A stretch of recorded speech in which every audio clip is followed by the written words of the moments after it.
Hello everyone and welcome to Tigers Weekly. I'm your host, Zach Beyruti. This week we'll take a look back on two seasons that have recently ended, women's volleyball and men's water polo. We'll chat with head coaches Greg Gibbons and James Graham as they reflect on their team's seasons and look ahead to next year. We'll also tell you how you can join Pacific Athletics in helping out those in need this holiday season. The Pacific women's volleyball team won their final match of the season on Friday night, defeating Seattle in straight sets at the Spanos Center. The team finished the 2011 season at a mark of 18-12 and wrapped up a fourth place finish in the Big West. We caught up with head coach Greg Gibbons, who just completed his second season, to talk about the year in review. Coach, your team went 18-12 this year, fourth place finish in the Big West Conference. Where do you feel the team most improved from a year ago? Well, we got another year of experience with a young squad. Hopefully we learn from some of the things. The good thing is we've got a lot to work on.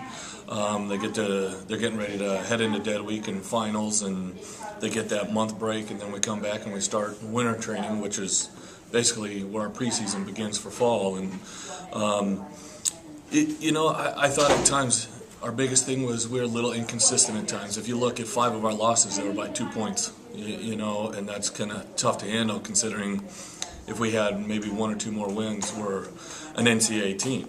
I'm proud of the girls. I think they work real hard. I think, obviously Ray and I have been going through quite a bit of video already, looking at where we need to start small group training and, going back to basics and working on some of the weaknesses. And if we get those a little bit better, obviously in passing, seeing if our hitters can grow a little bit hitting-wise and get a little bit better at the net. Improvement-wise, we improved a tremendous amount at the net, blocking-wise. We went from the bottom of conference at the beginning of the season to just above, I think, was it 5th?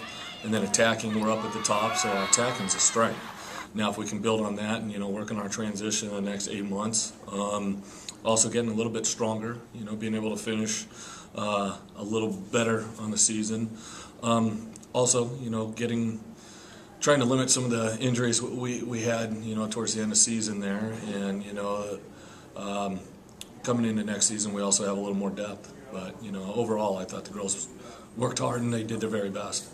Anna Clancy coming back next year. She'll be a senior. She had close to 1,200 assists this year. How important is she going to be to the team next year, do you feel?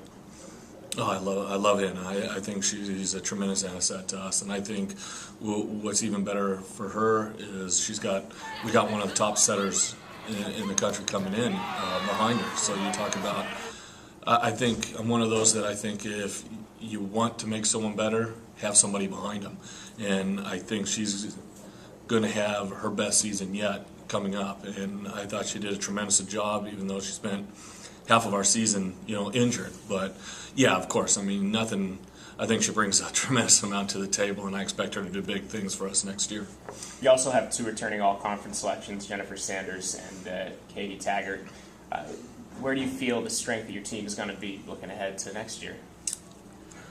Obviously, I think we're very fortunate. We're in the middle position. We're very stacked. We've got 4 very good middles there, and all of them coming back. On the pins, you're talking about an extremely competitive on the pins. We're looking at moving Katie to the outside because we have an opposite coming in that's a lefty that's, I think, like anything, it's a freshman, but I think it's going to be very good over there right away. Obviously, we've got Jen offensively, who is one of the best middles in our conference.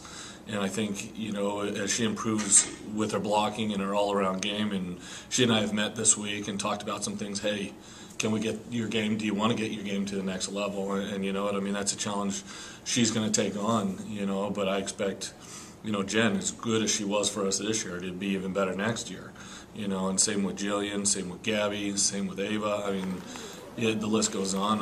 The neat thing is we lost 1 starter off of this year's team, and 2 players. A DS with Becca, and then Sammy are outside. So we're losing a lot of ball control there. But that's the good thing about the next 8 months is we get to spend working on passing. So we get the passing down. We showed this year when we passed. We had the highest side-out percentage in our conference. We struggled, obviously, when our passing go a little south. at times, so did our offense. So if we can nail down that passing, I think we're pretty good. For the second straight season, the men's water polo team earned a trip to the MPSF tournament after compiling a 13-13 record. We sat down with head coach James Graham as he takes a look back on this season and a look ahead to where the program is headed. Coach, your team made the MPSF tournament again. You had a 6th place finish. Your year in review, how would you say it went for men's water polo this year? Well, this is probably one of the most competitive years in men's water polo history. We obviously had a very good season for us. Our expectations starting out were a little higher than 6th place, but my first goal every year, my primary goal that we always build off of, is to be better than we were last year. And last year we were 7th place. This year we got 6th place. The year before we were 8th. The year before we were 9th. So we only 5 more years till we win it, right? So this is a good start for where we want to go. So we're proud that we continue to improve upon last year, and that we were able to play all the teams in the country to very, very close games. We were in overtime with Stanford, overtime with UCLA, overtime with USC, and so great year. We wish the ball could have bounced a little bit differently for us, but very impressed by our mental toughness, our competitiveness, and the heart we showed this year. You're obviously building something here as far as this program. Talk about the growth of men's water polo at Pacific. Well, anytime you're growing a program and building a culture, it's a process. It takes time, and this year was a huge step forward for us in growth, because in the past here we've been capable of some upsets here and there, but not capable of competing consistently. And that's what we really showed this year, is that our ability to compete at the highest level with the very top teams week in and week out, and not have a down week, and be able to be in those 1-goal games and learn how to play those games. And even though they didn't break as many times our way as we like, I think what we pull out of this year will be invaluable for the future years. You have some first-team all-conference selections returning next year, Goran and Balash. Talk about how important they're going to be to the team next year, and where you see this team heading a year from now.